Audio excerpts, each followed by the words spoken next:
All right, welcome back everyone. Cody Sell here with another video on correlation training. In this video, I want to talk about the dollar index, kind of what it shows you, how you can use it, and we're going to look at a few examples, all right? So the first thing I want to say is basically, guys, the dollar index is just how strong is the US dollar, all right? There's a formula, and they look at a basket of currencies, and they pit it up against them, and they come up with the dollar index, but you don't need to know any of that. You just need to know that basically the DXY is the US dollar. All right, just look at it like that. That's how I look at it. It's nice and simple. So when you type in DXY, you're looking at just the dollar and not what it's pit up against. Okay, so just think of it like that. Now, a lot of times you guys will see me pull up the DXY when I do like a weekly trade forecast, when I'm like showing you guys what I'm personally looking at for the week. And it's because I use the DXY quite a bit, at least especially when I'm trading USD based pairs. So first thing I'm going to say is if you haven't watched my weekly trade forecast before, I've put at least 5 to 10 of them out. So go check those out. They're available on our website. They are available under the portfolio section. Okay. So yeah, that's that. Now, basically, guys, and this right in front of us is the dollar index. And this is actually one of the little analysis I did on it back whenever I did my last trade forecast, and I've just kept it on here since because I haven't really needed to adjust it. It's been doing pretty much what I expected, and it was a longer term forecast, so it's still relevant. But this is how it played out for those of you who do go back and watch those. Now, the DXY, basically, guys, and I'm going to show you, here's how I use it. I use it when I'm trading other USD pairs, and so I use it based on the principles of correlation. So if I see that the DXY is like right now, for instance, okay, what are we doing on the DXY? Like immediately short term, we are heading down, okay? So let's just mark that, the DXY, we're heading down. And you guys can pull up like a little notepad on the side or a little text document, or you can just mark it up on your charts, or if you're on MC4, you can just pull up in the multiple windows. But I just keep it a mental note of it. You can also do the compare option. So the DXY is going down right now. So what that means to me is that all USD, so let's just put all USD pairs are also should be going down. Okay, at least any USD, any pairs with USD in the numerator position, in the first position. Okay. And that also tells me that any pairs with USD in the bottom position or second position or denominator, whichever way you'd like to look at it, should be doing what? They should actually be rising. Okay, so that's what this tells me.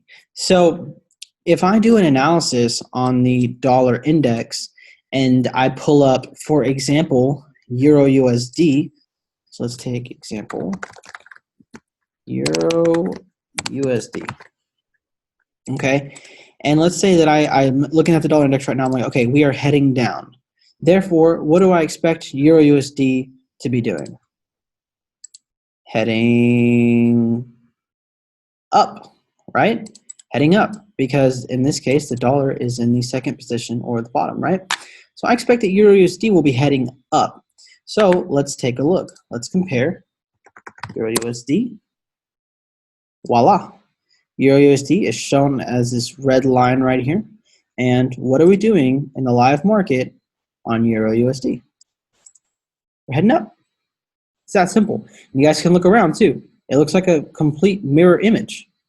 Euro USD is almost a complete mirror image of the DXY.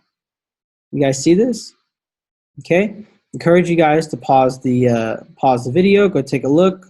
I'm moving it around. You guys can see, different perspectives here, but you got a head and shoulders here, an inverse head and shoulders here. I mean, it just follows, pretty perfectly. So that is that. And then similarly, so let me get rid of this here.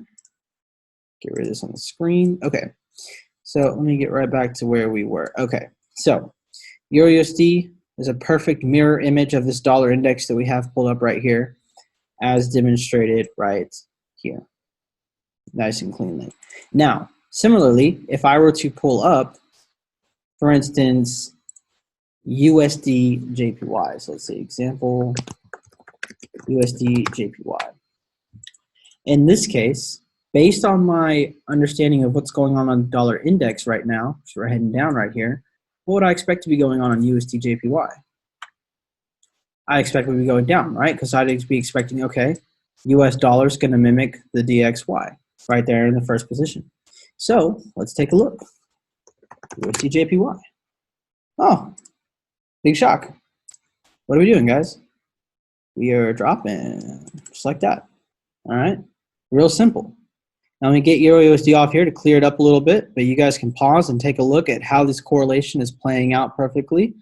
Get Euro USD off. Let's take a look at just the, and then let me go ahead and get these off as well. I think you guys get the idea. Whoops. Whoops, whoops. Let's bring her back. Okay. There we go. All right, guys. So now if you look at these, sorry, I'm trying to get us off without removing my other analysis. If you look at this, you can see that they correlate really well. All right, when we're rising, we're rising. When we're falling, we're falling. Again, almost a perfect correlation like we discussed in the last video. There will be some slight discrepancies here and there because one thing that USD JPY is taking into account is the value of the yen that the DXY is not. But ultimately, look at it. You guys can see how strong the correlation is, okay? So, and this applies, guys, across the board. You can pull up any pair that has the US dollar in it, and you will see the correlation with the DXY. So what that means is that you have basically a confirmation tool. So if you pull up the DXY and you determine that it's bearish like we do here, well, before I even pull up Euro USD, I'm probably looking for a buy setup. You see what I mean? So that's how I use this to help me in my decision-making processes. And it's nice because it's not pitted against other currencies, which means I'm able to pinpoint that this valuation is based on just the US dollar. So I don't have to worry about, well, what if it's because of the yen or if it's because of the pound? And if that doesn't make sense to you, it will by the end of the video series. But anyways, guys, that is how you use the DXY with your correlation analysis. So I will see you guys in the next video.